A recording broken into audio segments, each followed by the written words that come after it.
அன்பான மாணவர்களே, இன்று நாம் 11ஆம் வகுப்பில் விலங்கியல் பாடத்தில், அதாவது 6வது பாடமான சுவாசம் என்ற பாடத்தில் நாம் தற்பொழுது பார்க்க இருக்கக்கூடிய தலைப்பானது சுவாச நுரையீரல் கொள்ளளவுகள் மற்றும் கொள்திறன்களை பற்றி பார்க்க இருக்கிறோம். Respiratory volumes and capacities. இதற்கு முந்தைய வகுப்பிலே நாம் பலவிதமான சுவாசம் சம்பந்தமான நிகழ்வுகளை பார்த்தோம். அதில் சுவாச உறுப்புகள் அப்படின்னு தலைப்பில் நுரையீரலை பற்றியும் சுவாச பாதையும் பார்த்தோம். அதுக்கப்புறம் நம்ம பார்த்தது சுவாசம் நடைபெறும் முறையை பார்த்தோம். அதில் உட்சுவாசம் வெளிச்சுவாசம் அப்படிங்கிற 2 விஷயம் பார்த்தோம். அந்த உட்சுவாசத்துக்கும் வெளிச்சுவாசத்துக்கும் இடையேயான வேறுபாடுகளை பற்றியும் பார்த்தோம். உட்சுவாசம் மற்றும் வெளிச்சுவாசத்திற்கு இடையான வேறுபாடு. இப்போ அடுத்து நாம் பார்க்கக்கூடியது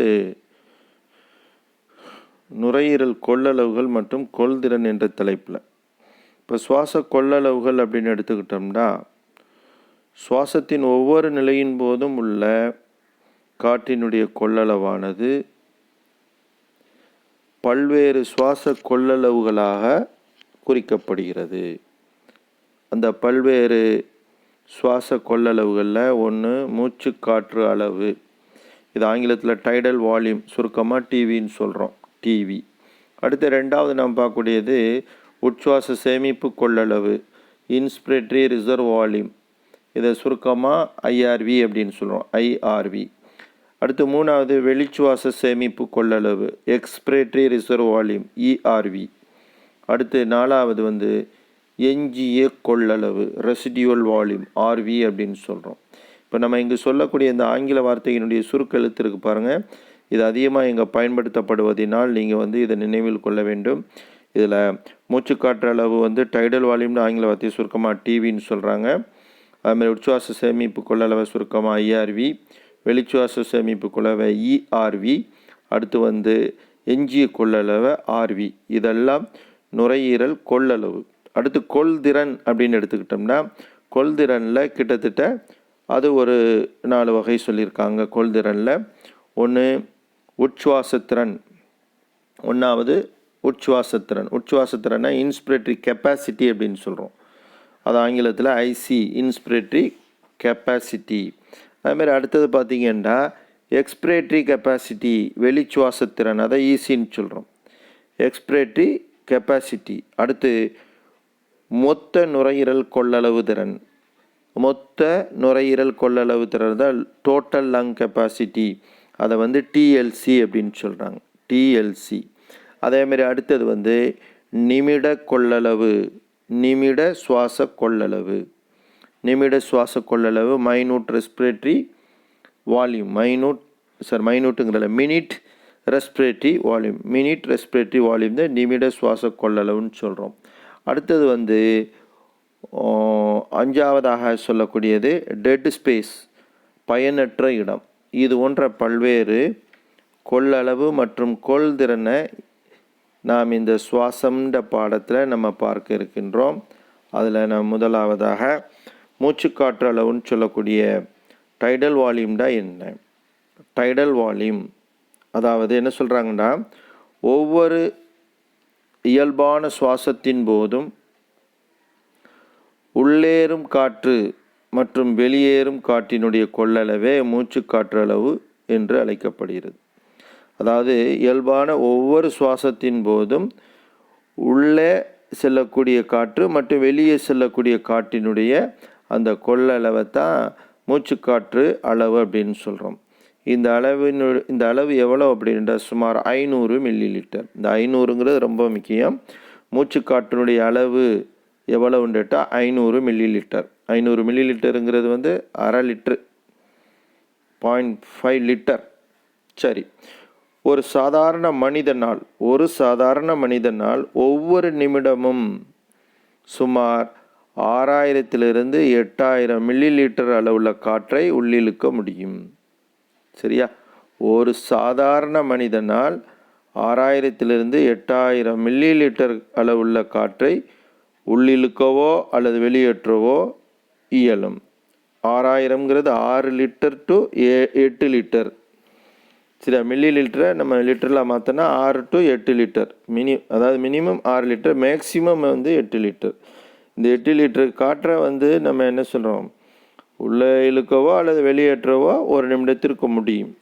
கடினமான உடற்பயிற்சி செய்யும் பொழுது மூச்சுக்காற்றானது, அந்த மூச்சுக்காற்று அளவு 500 மில்லின்னு சொன்னோம்ல, இது என்ன செய்யும், கூடும், அதிகரிக்கும். எவ்வளோ சொல்கிறாங்கண்டா, சுமார் 4 to 10 மடங்கு அளவுக்கு அந்த மூச்சுக்காற்றுடைய அளவு, இயல்பான அளவுங்கிறது 500 மில்லி, அதை விட 4 மடங்கு போகும்போது 2000 அல்லது என்ன சொல்கிறாங்க, கிட்டத்தட்ட 5000 மில்லி லிட்டர் அளவு கூட உயரத்துக்கான வாய்ப்பு இருக்குது. இருந்த போதிலும் அதாவது ஒரு சாதாரண மனிதனால் ஒவ்வொரு நிமிடமும் என்ன செய்யலாம், அதிகபட்சமாக 6000 அதாவது அதிகபட்சமாக 8000 சொல்கிறாங்க, குறைந்தபட்சம் 6000 டு 8000 மில்லி லிட்டர் அளவுள்ள அந்த காற்றை உள்ளிழுக்கவோ அல்லது வெளியேற்றவோ முடியும். அப்போ மூச்சுக்காற்று அளவுங்கிறது ஒரு 2 மார்க் கொஸ்டின். இயல்பான ஒவ்வொரு சுவாசத்தின் போதும் உள்ளேறும் மற்றும் வெளியேறும் காற்றினுடைய கொள்ளளவைத்தான் மூச்சுக்காற்று அளவுன்னு சொல்கிறோம். இது ஆங்கிலத்தில் டைடல் வால்யூம், டிவின்னு சொல்கிறோம். அடுத்து நாம் பார்க்கக்கூடியது என்னென்னா, உள்மூச்சு சேமிப்பு கொள்ளளவு, இன்ஸ்பிரேட்டரி ரிசர்வ் வால்யூம்னு சொல்லக்கூடிய ஐஆர்வி. உள்மூச்சின் போது வலிந்து உள்ளிழுக்கப்படும் கூடுதல் காற்றினுடைய அளவே உச்சுவாச சேமிப்பு கொள்ளளவு எனப்படுகிறது. வலிந்துண்டா என்ன, உள்மூச்சின் போது அதிகப்படியாக மேற்கொண்டு உள்ளிழுக்கும் கூடுதல் காற்றினுடைய அளவை தான் உச்சுவாச சேமிப்பு கொள்ளளவு அப்படின்னு சொல்கிறோம். இந்த உச்சுவாச சேமிப்பு கொள்ளளவினுடைய அளவு எவ்வளவுன்னு கேட்டால் சுமாராக 2500 to 3000 மில்லி லிட்டர். உச்சுவாச சேமிப்பு கொள்ளளவுன்னு சொல்லக்கூடிய ஐஆர்வி இருக்குல்ல, அதனுடைய கொள்ளளவு, அதனுடைய அளவு எவ்வளவுன்னு கேட்டால் 2500 to 3000 மில்லி லிட்டர். அடுத்து நாம் பார்க்கக்கூடியது வெளிச்சுவாச சேமிப்பு கொள்ளளவு, எக்ஸ்பிரேட்டரி ரிசர்வ் வால்யூம், இஆர்வி. விசையுடன்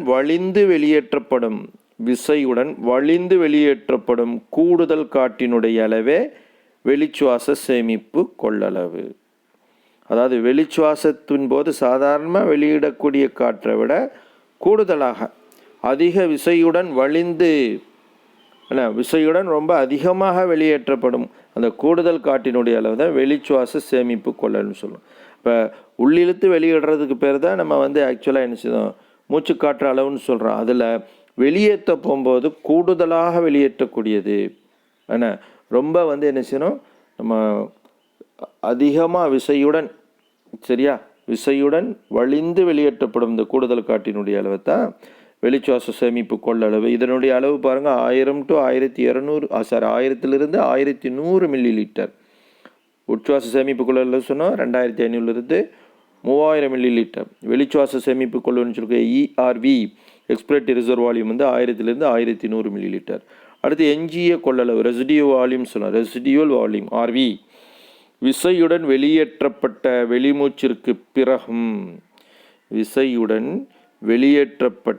வெளிமூச்சிற்கு பிறகும் நுரையீரல்களில் தங்கிவிடும் காற்றினுடைய அளவு, அதைத்தான் எஞ்சிய கொள்ளளவுன்னு சொல்கிறோம்.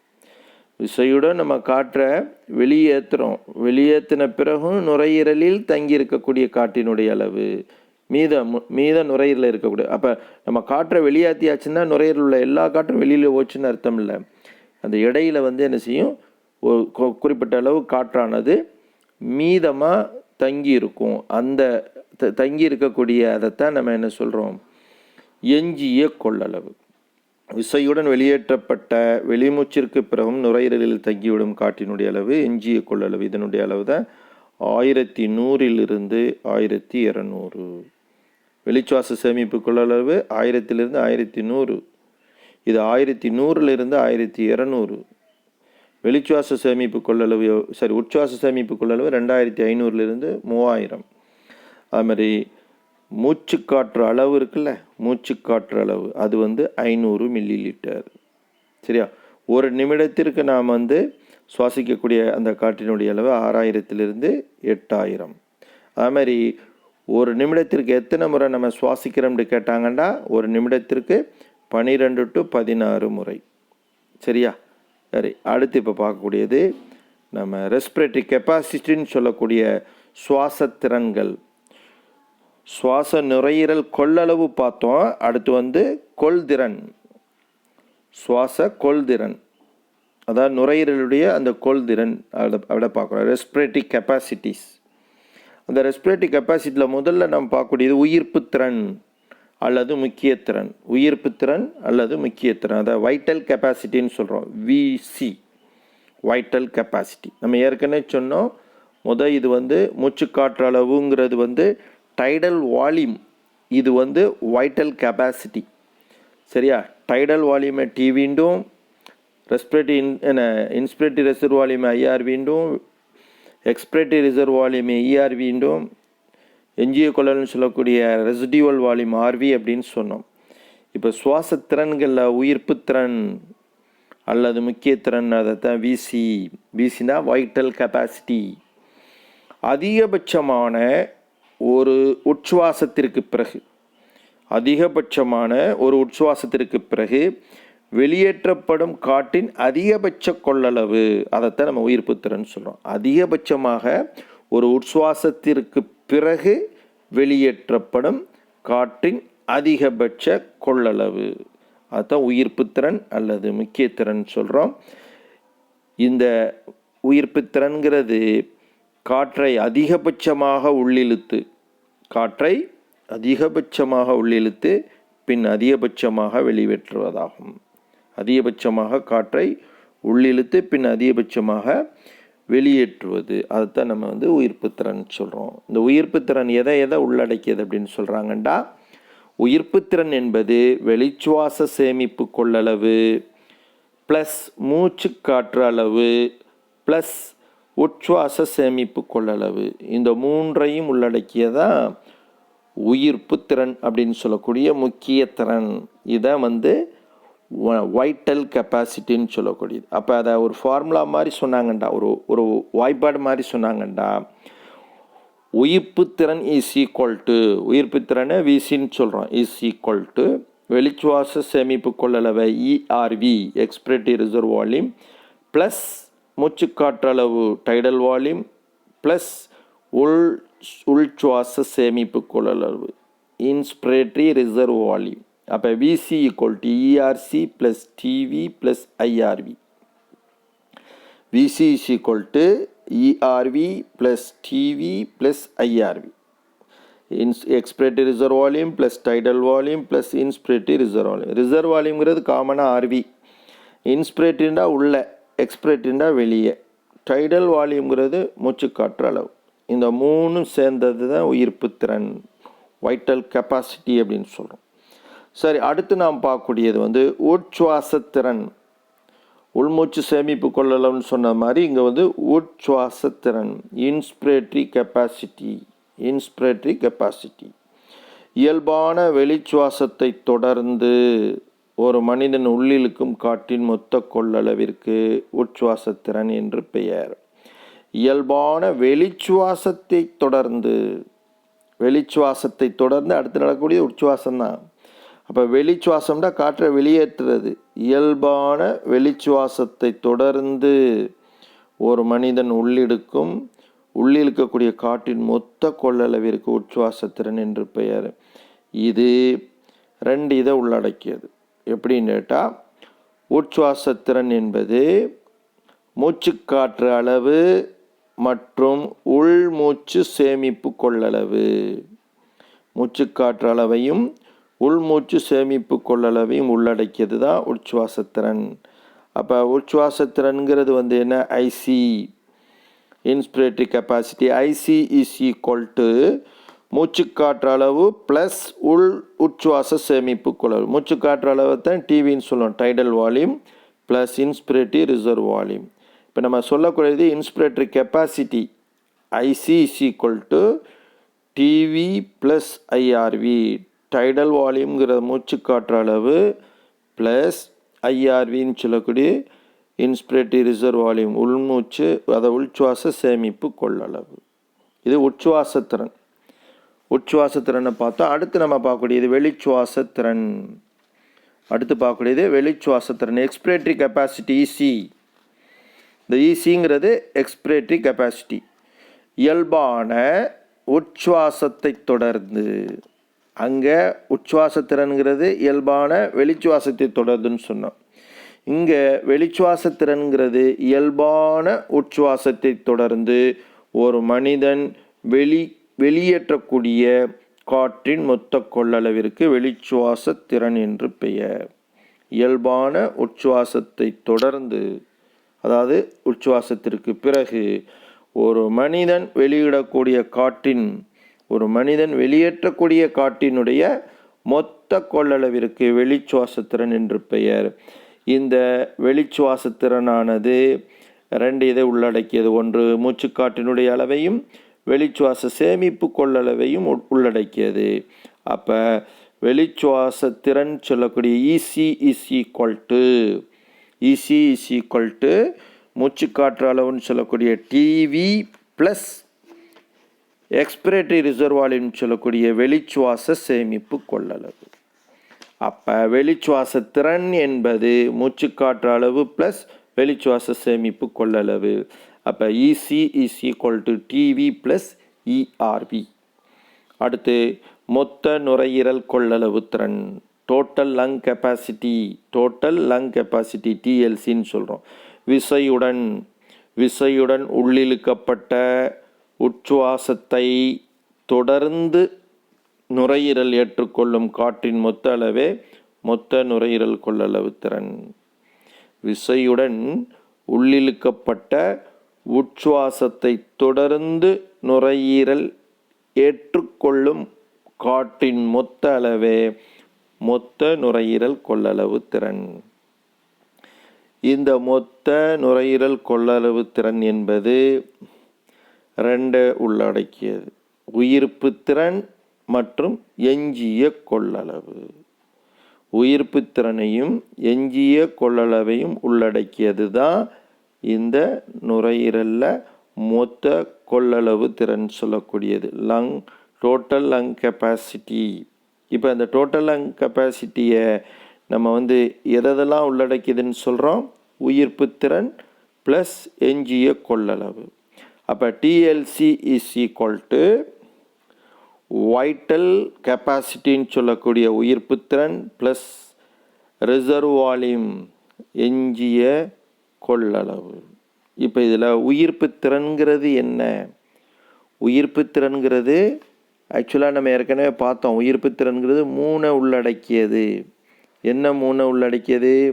வெளிச்சுவாச சேமிப்பு கொள்ளளவு, மூச்சுக்காற்றளவு, உட்சுவாச சேமிப்பு கொள்ளளவு. அதாவது இஆர்வி ப்ளஸ் டிவி ப்ளஸ் அடுத்து என்ன சொல்கிறோம்? ஐஆர்வி. இந்த 3 சேர்ந்தது தான் இந்த உயிர்ப்பு திறன் சொல்லக்கூடிய வைட்டல் கெப்பாசிட்டி. இதோட எஞ்சிய கொள்ளளவும் சேர்க்க. அப்போ இதை வேறு மாதிரின்னு சொல்லலாம். எப்படி? மொத்த நுரையீரல் கொள்ளளவு திறன் அப்படின்னு எடுத்துக்கிட்டா இதில் 4 இதை சொல்கிறோம். எப்படி சார் 4 இது அப்படின்னு கேட்டால், வெளிச்சுவாச சேமிப்பு கொள்ளளவு இஆர்வி, அடுத்து மூச்சுக்காற்று அளவு இது டிவி, அதுக்கடுத்து உட்சுவாச சேமிப்பு கொள்ளளவு அது ஐஆர்வி.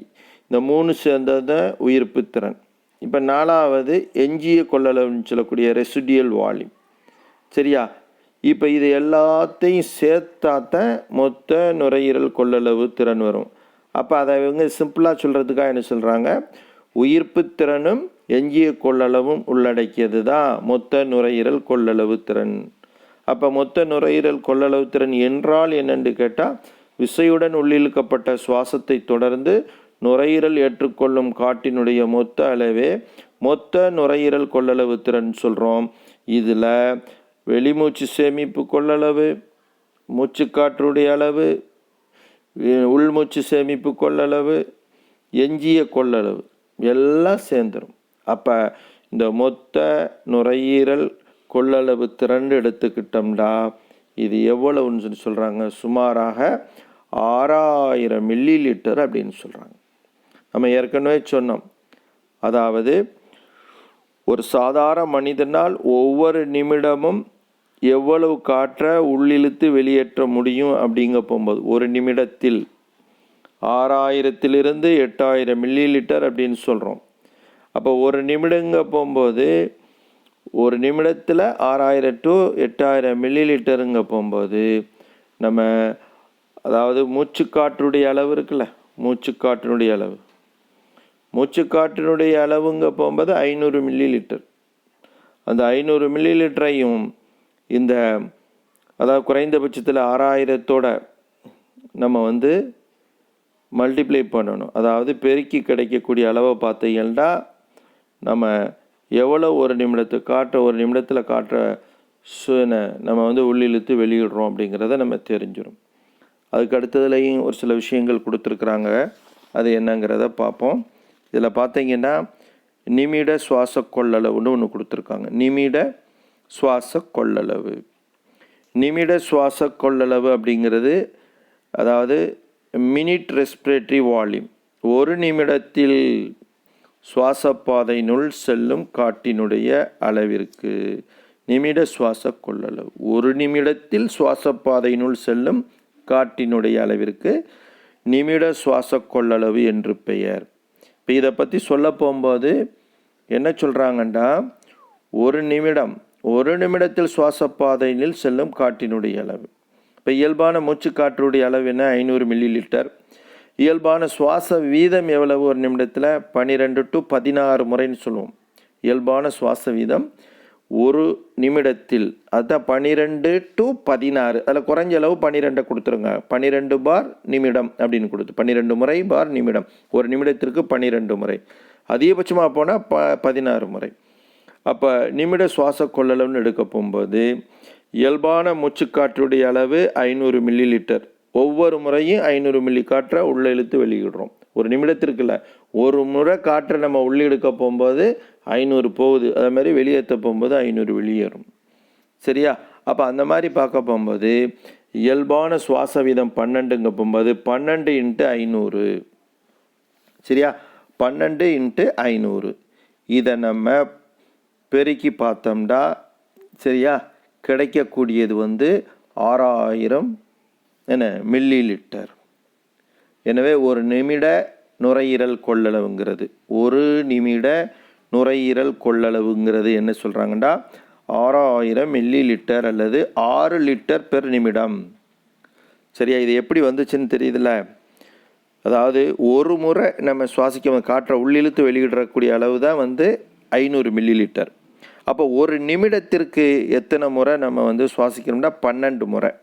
அப்போ 500 மில்லி லிட்டரை நம்ம 12ஆல் நம்ம பெருக்குனா ஒரு நிமிடத்திற்கான நுரையீரலுடைய கொள்ளளவு என்னன்னு தெரியும்.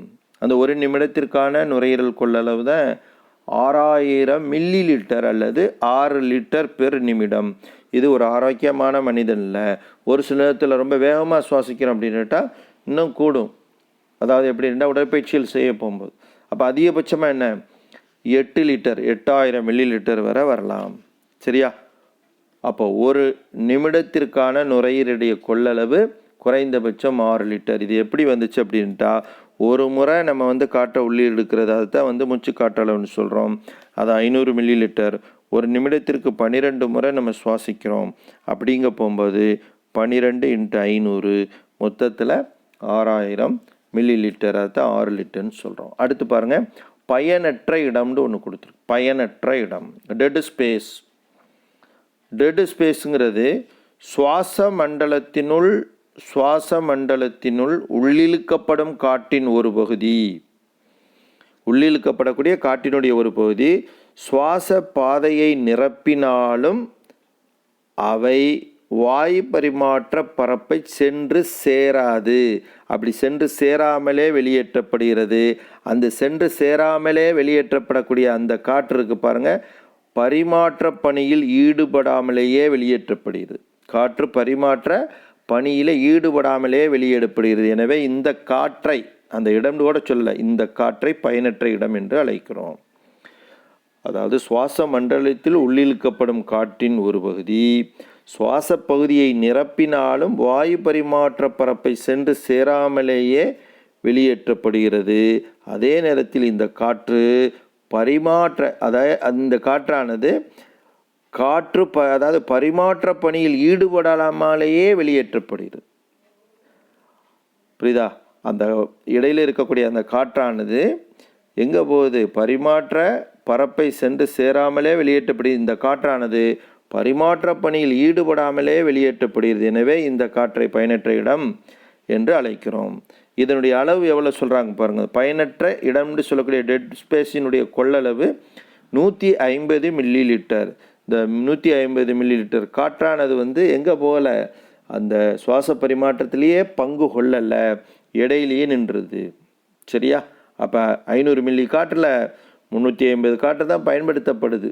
ஒரு முறை சுவாசிக்கக்கூடிய ஒரு முறை உள்ளே கொண்டு போகிறோம்ல காற்று, ஒரு முறை இழுக்கக்கூடிய அந்த காற்றில் உள்ள 500 மில்லி லிட்டர், அந்த காற்றில் 150 மில்லி லிட்டர் பயன்படாமலேயே இருக்குது. அதனால் அதை பயனற்ற இடம், டெட் ஸ்பேஸ் அப்படின்னு சொல்கிறோம். அந்த டெட் ஸ்பேஸை பொறுத்தவரை உங்களுக்கு ஒரு 2 மார்க்கில் கேட்கலாம். சரி, இப்போ இதை வரைபடமாக காட்டியிருக்காங்க பாருங்கள். அதாவது நுரையீரல் கொள்ளளவு மற்றும் கொள்ளளவு திறன். இது எந்த அளவுக்கு புரிஞ்சுக்கிற முடியுதோ என்னன்னு தெரியல. இப்போ வெவ்வேறு நிறங்களில் காமிச்சிருக்காங்க. கீழே இருந்து பாருங்களேன். இந்த கீழே இருந்து பார்க்குறது, இந்த கீழே உள்ள கலர் அதாவது லைட் ப்ளூவா அல்லது க்ரீனா அப்படிங்கிறது தெரியாது. இது பாருங்களேன், அந்த கீழே உள்ள கலரில் ஆக்சுவலாக லைட் ப்ளூன்னு வச்சுக்கோங்களேன், கொஞ்சம் டார்க்காக இருக்குது, அடுத்து லைட்டாக இருக்குது.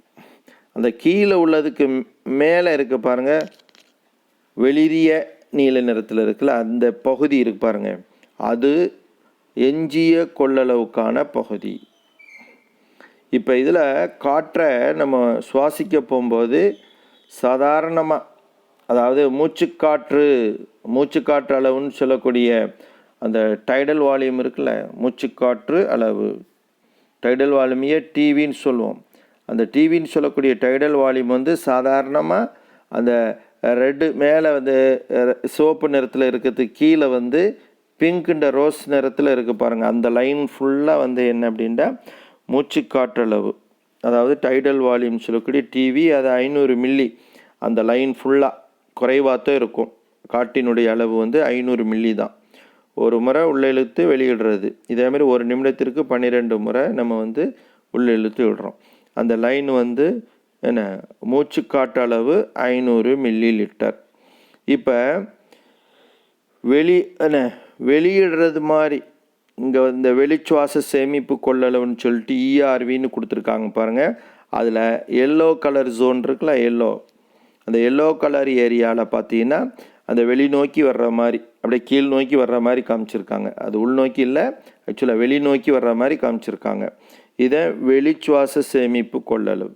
இந்த வெளிச்சுவாச சேமிப்பு கொள்ளளவுண்டு அந்த அளவை நம்ம பார்த்தோம்னா, வெளிச்சுவாச சேமிப்பு கொள்ளளவு இருக்குல்ல, 1000 to 1100 தான் வெளிச்சுவாசம். அப்போ அதாவது மூச்சுக்காற்றளவுங்கிறது 500 மில்லி.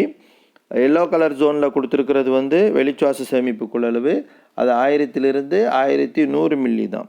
இப்போ அதுக்கடுத்து ஒரு சின்ன அலைச்சுவாசம் திருப்பி மேலே வெளிச்சுவாசம் வருது, உட்சுவாசம். முதல்ல அலைச்சுவாசம், அடுத்து வெளிச்சுவாசம், அடுத்து திருப்பி மறுபடியும் அலைச்சுவாசம், அடுத்து நேராக பார்த்தீங்கன்னா அதாவது அந்த மூச்சுக்காற்று அளவு தான் இந்த சாதாரண அலை. அதுக்கடுத்து வெளிச்சுவாசம் கீழே கொடுத்துருக்கு. திருப்பி என்ன மூச்சுக்காற்று என்ன, அதாவது மூச்சுக்காற்று அளவுங்கிறது 500 மில்லி மாதிரி காமிச்சிருக்கிறாங்க பிங்க் கலரில். அடுத்து மறுபடியும் மேல் நோக்கி உள்ளே போகுது. உள்ளே போனால் உட்சுவாசம். அப்போ உட்சுவாச கொள்ளளவையும் வெளிச்சுவாச சேமிக்கொள்ள ரெண்டையும் ஒப்பிட்டு பாருங்களேன். இது சிறுசாக இருக்குது, அந்த கருவு உட்சுவாசங்கிறது பெருசாகவும், வெளிச்சுவாசங்கிறது பாருங்கள், வெளிச்சுவாச சேமிப்பு கொள்ளளவு அந்த ஏராவை காமிச்சிருக்காங்க பாருங்கள். எல்லோ ஜோனுக்குள்ளே தான் வெளிச்சுவாச சேமிப்பு கொள்ளளவு. அதேமாதிரி பாருங்க, உட்சுவாச சேமிப்பு கொள்ளலுங்கிறது பிங்க் கலருக்கு அந்த பக்கம் பாருங்கள், பிங்க் கலருக்கு மேலே, அதாவது ரெட் கலரில் இருக்குல்ல, அது உட்சுவாச சேமிப்பு கொள்ளளவு. உட்சுவாச சேமிப்பு கொள்ளளவு அளவு எவ்வளவு? 2500 to 3000 மில்லி லிட்டர். அப்போ முதல்ல மூச்சுக்காற்று அளவு, அதுக்கடுத்து வெளிச்சுவாச சேமிப்பு கொள்ளளவு, திருப்பி மூச்சு காற்று அளவு மாதிரி காமிச்சு அடுத்து உள்சுவாச சேமிப்பு கொள்ளளவு காமிச்சிருக்காங்க. அடுத்து இதில் பாருங்கள், உயிர்ப்பு திறனும் உச்சுவாச திறனும் ரெண்டும் சேர்ந்தது தான் மொத்த நுரையீரல் கொள்ளளவுன்னு சொல்லும். மொத்த நுரையீரல் கொள்ளளவு திறன். அப்போ மொத்த நுரையீரல் கொள்ளளவு திறன் உயிர்ப்பு திறன்கிறது என்ன? உயிர்ப்பு திறன்கிறது உச்சுவாச சேமிப்பு கொள்ளளவு என்ன, அது மூச்சு காற்று அளவு, சரியா? அதுக்கடுத்து வெளிச்சுவாச சேமிப்பு கொள்ளளவு. இந்த 3 சேர்ந்தது தான் உயிர்ப்பு திறன். இந்த உயிர்ப்பு திறனோட எதையும் சேர்த்துக்குருவாங்க அப்படின்டா எஞ்சிய கொள்ளளவு. அப்போ உச்சுவாசத்திறன் ரைட்டா, உயிர்ப்பு திறன், எஞ்சிய கொள்ளளவு எல்லாம். இப்போ இதில் கொள்ளளவு அப்படிங்கிறது, அதாவது இதில் நுரையீரல் கொள்ளளவுங்கிறது வேற, கொள் திறன்கிறது வேற. இப்போ உச்சுவாச திறனுங்க போகும்போது அந்த ஏரோவை பார்த்தீங்கன்னா கொஞ்சம் நீளமாக தெரியுது, அந்த ரோஸ் கலரையும் கவர் பண்ணியிருக்காங்க. உச்சுவாச சேமிப்பு கொள்ளளவுங்கிறது அதுக்கு மேலே அந்த ரோஸை விட்டுட்டு தான் சொல்கிறாங்க, சரியா? வெளிச்சுவாச கொள்ளளவு அப்படிங்கிறது வெளிச்சுவாச கொள்ளளவுங்கிறது என்ன அப்படின்னு கேட்டால் அந்த எல்லோ மட்டும்தான். அதுமாதிரி வெளிச்சுவாச திறன்கிறது கீழே வர போகும். எங்கள் கீழே light blue, yellow, light blue, அடுத்து ப்ளூ, இந்த 3 கவர் ஆகக்கூடியது, சரியா? அது மாதிரி எஞ்சிய கொள்ளளவுங்கிறது கீழே கொடுத்துருக்கு, ப்ளூ, அது மாதிரி லைட் ப்ளூ, இந்த 2 எஞ்சிய கொள்ளளவுன்னு. அந்த எந்த அளவுக்கு அந்த கர்வு எப்படி காமிக்கிறது அப்படிங்கிறத காமிச்சிருக்கிறாங்க. இதில் நல்லா தெரிஞ்சுக்கிறணும், மூச்சு காற்று அளவுங்கிறது 500 மில்லி தான். உள்மூச்சு சேமிப்பு கொள்ளளவுங்கிறது 2500லேருந்து 3000. வெளிமூச்சு சேமிப்பு கொள்ளளவுங்கிறது 1100லேருந்து 1100 வரை. அதே மாதிரி இன்னொன்று சொன்னோமே, அதாவது எஞ்சிய கொள்ளளவுன்னு சொல்லக்கூடிய ரெசிடியூவல் வால்யூம், அது 1100லேருந்து 1200. வெளிச்சுவாச சேமிப்பு கொள்ளளவு 1000லேருந்து 1100, எஞ்சிய கொள்ளளவு 1100லேருந்து 1200. இப்போ இதெல்லாம் பல்வேறு கொள்ளளவு மற்றும் கொள் திறனை பற்றி நம்ம பார்த்துருக்குறோம். கொள்ளளவு மற்றும் கொள் திறன்களை பார்த்துருக்குறோம். அதே மாதிரி ஒரு சில விஷயங்கள் தெரிந்து கொள்வதற்காக ஒரு சில விஷயங்கள் சொல்லியிருக்காங்க, அதை என்னென்னு பார்த்துருவோம். என்ன, அதாவது தெரிந்து கொள்வதற்காக, ஆரோக்கியமான நுரையீரல்கள் ஒரு மீள்தன்மையுடைய இணைப்பு திசுவை பெற்றுள்ளன. இத்திசுவில் எலாஸ்டின் இருப்பதால், எலாஸ்டின் என்ற பொருள் இருப்பதால் நுரையீரல் திசுவை அந்த எலாஸ்டின் மீள்தன்மையுடையதாக மாற்றுகிறது. ஆனால் ஒரு சில நோய்கள் இருக்கு பாருங்கள், நுரையீரல் அடைப்பு மற்றும் மார்புச்செல்லி நோய். இதனால் பாதிக்கப்பட்டவரின் நுரையீரலில் என்ன பண்ணுது, அந்த எலாஸ்டின் மீள்தன்மையை இழந்துருது.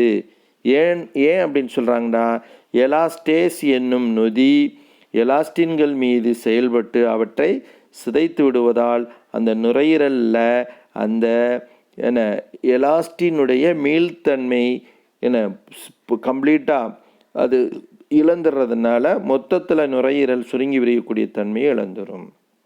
அப்போ அந்த எலாஸ்டின்கிறத சுருங்கி விரியறது முக்கிய காரணமாக இருக்குது. நோய்வாய்ப்பட்டவர்களில் என்ன பண்ணுன்னா, எலாஸ்டேஸ் என்னும் நொதி அந்த எலாஸ்டினை செயலிழக்கு அது சிதைச்சிறதுனால சுருங்கி விரிகிறதில்லை அப்படின்னு மாதிரி சொல்லிடுறாங்க. அப்போ நுரையீரல் சம்மந்தமான நோயினால் பாதிக்கப்பட்டவர்களுக்கு அந்த எலாஸ்டின் சொல்லக்கூடிய அந்த பொருளில் பாதிப்பு இருக்கும்.